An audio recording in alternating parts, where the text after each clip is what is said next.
It seems like every NFL draft, there's at least a few prospects whose dad played in the league. Some are more known than others. For the 2025 NFL Draft, I've identified 5 father-son duos to compare.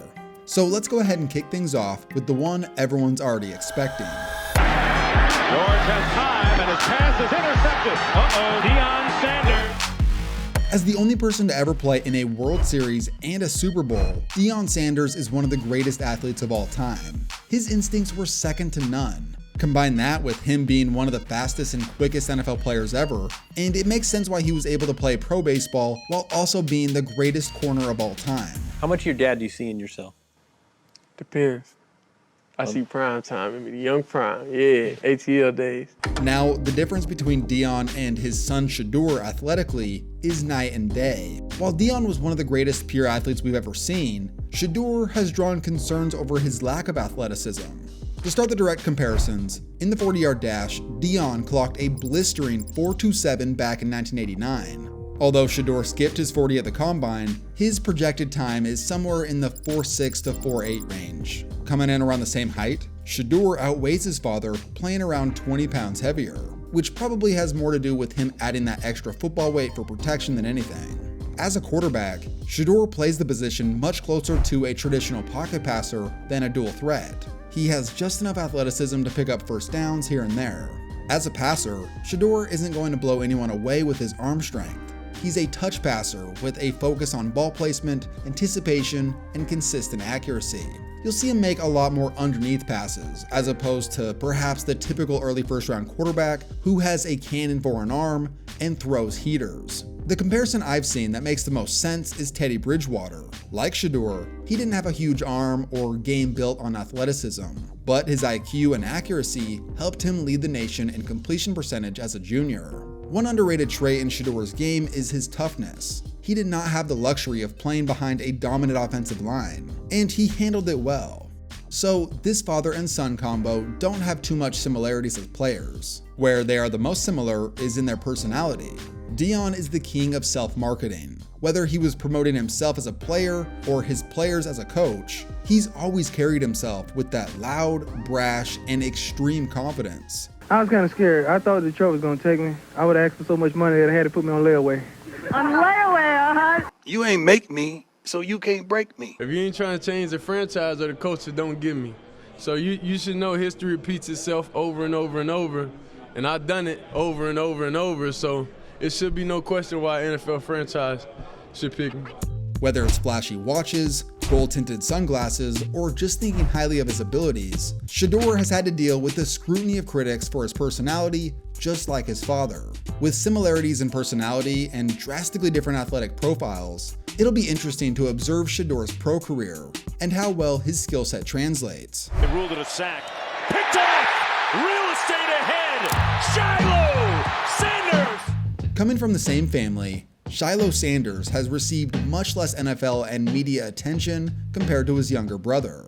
But as a prospect, he's more similar to his father, and he seems to get on his dad's nerves better than any of his siblings. Sit up, please. I'm sitting regular. Who's your favorite son on and off the field? That might be a tough question. Think about this. No, think about this month. About to say something. You really had a good month. Yeah, all right. You had a good month. We see Muhammad Ali box, but I ain't seen you in the 40, but it's all right. Need y'all to want what you want. Understand that? No, I'm gonna need y'all to need what you want, but want what you want to need, but need what you want to need. Bro, you killed What you want. I need Dog. you to get out of my life. I need you to get off my team. I need you to transfer and get in the portal immediately. Like Shedeur, Shiloh is a defensive back, and he's entering the draft with similar measurables, standing at 6 foot and 195 pounds. But that's kind of where the similarities end. Shedeur was a corner known for his elite speed and lack of tackling. Shiloh is a safety and is nowhere near as fast as his dad. And he's also more known for his downhill, hard hitting over anything else. As a 6-year college athlete, Shiloh played at 3 different schools. This makes him 25 years old, putting him as one of the oldest in the class. While he has been described as a physical downhill force from the safety position, he also didn't have a ton of production and coverage and has been noted as having poor technique. he was a starter during his 2 years at Colorado, and his PFF grades suggest he was a pretty average starter. As a prospect, he's not highly regarded. He was unranked by CBS Sports, and PFF has him as the 24th best safety in the class, which suggests he's going to be either a late draft pick or go undrafted altogether. According to SteelersDepot.com, Shiloh most likely projects as a legitimate special teams player at the next level. Down, looking, gonna go deep, has his man wide open, it's Muhammad to the 15, 10, 5, touchdown! The longest receiving touchdown in Super Bowl history was caught by Muhsin Muhammad. It's one of the great forgotten plays due to the Patriots going on to win that game. At the time, Muhammad was in the midst of a stellar career. Known by his nickname Moose, the former second-round pick is mostly known for his time in Carolina, making 2 Pro Bowls and leading the league in yards and touchdowns in 2004. He played 14 NFL seasons and eclipsed over 11,000 receiving yards, which currently has him ranked 37th all-time. And today, his son, Moose Muhammad III, is trying to make his own run of the pros.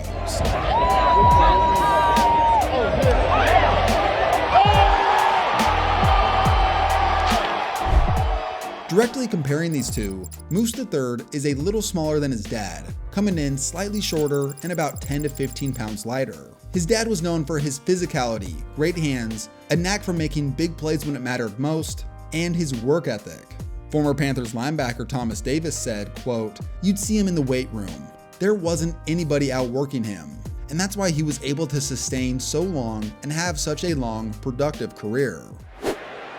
Jalen Henderson, look at Moose Muhammad! Leap in the air and hurdle a man! For Moose III, this is how he was described by NFLDraftBuzz.com. Quote, "He projects as a developmental prospect with upside at the next level. His natural ball skills and ability to make difficult catches will certainly attract NFL scouts. However, he'll need to refine his route running and improve his consistency to secure a significant role in the pros." During his time at A&M, Moose III has been considered one of the more athletically gifted receivers on the team. However, a concerning decrease in production over the last 2 years has hurt his draft stock tremendously. It appears as if a lack of consistency led him to playing less and less over time. As of right now, even though he declared for the draft via Instagram, Moose III isn't getting a ton of hype, and I couldn't find him on any prospect lists. So my guess is he'll either be a late round flyer or an undrafted free agent. In on that last play. Fiedler now throws. Oh, what a catch! What a catch by Oronde Gadsden! Oronde Gadsden was an NFL receiver back in the 90s and early 2000s. He's most famously known for a pair of ridiculous one-handed catches when he played for the Dolphins. And now his son is entering the 2025 NFL Draft. But first, let's focus on the former Dolphins receiver. Oronde Gadsden was a small school standout. He had first gone to Winston-Salem State on a basketball scholarship, but he decided to focus on football by his sophomore year. 3 seasons later, he was one of the school's most decorated athletes ever, finishing with 42 career touchdowns. However, with a small school background and a lack of speed, Oronde went undrafted in 1995. He spent 3 years mostly as a practice squad player and attempting to play in a couple other leagues before finally getting his first shot to play in an actual game in 1998 as a member of the Dolphins. From there, he went on to have a 6-year career, starting the majority of the first 5 years. Now, Oronde was a pretty big receiver, standing at 6'2" and playing at around 215. However, his son is much bigger than him, coming in at 6'5" and 243 pounds. Comparing these two directly, Oronde III is sort of a receiver tight end hybrid. As NFL.com puts it, quote, "Gadsden is more of a big slot receiver than a pass-catching tight end." With his size and skill set, he was able to be one of the more productive players in a pass-heavy Syracuse offense. He's actually pretty similar to his father.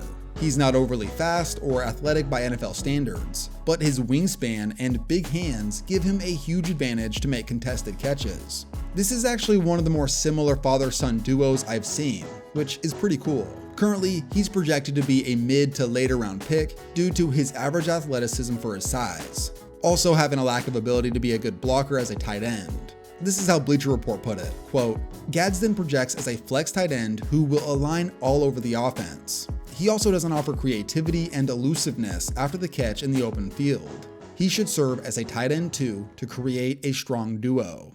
Green, Soliai forces the fumble. Jason Taylor has it. He's taken off. He won't get to him. Touchdown, Miami. Jason Taylor dominated during the 2000s. As a 6-time Pro Bowler, Taylor amassed 139.5 career sacks and an NFL record 6 fumbles returned for touchdowns. This helped him become a member of the Pro Football Hall of Fame, and now his son, Mason Taylor, is continuing the family legacy. For the win. Caught. It's good. LSU does it. These two boast similar heights and weights, but as players, they're quite different. Right off the bat, Mason plays on the opposite side of the ball. While Jason was a defensive end in college and the pros, his son is a tight end.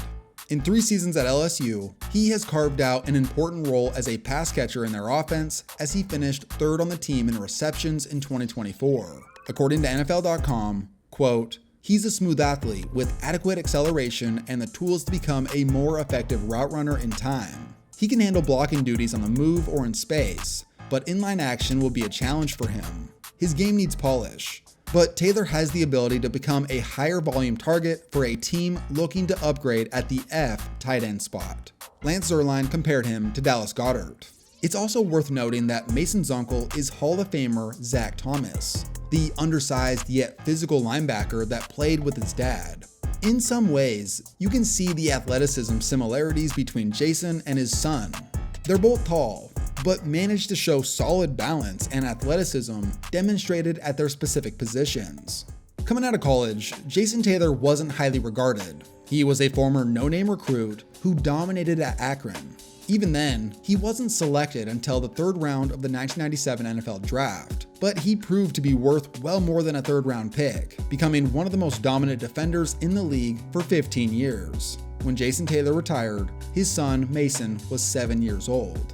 Mason will most likely be drafted in the mid-rounds as well, as he's considered about the 5th best tight end in the class. Hopefully, he can be a standout like his father and uncle. At the moment, Grossman intercepted to the 15, the 10, the 5.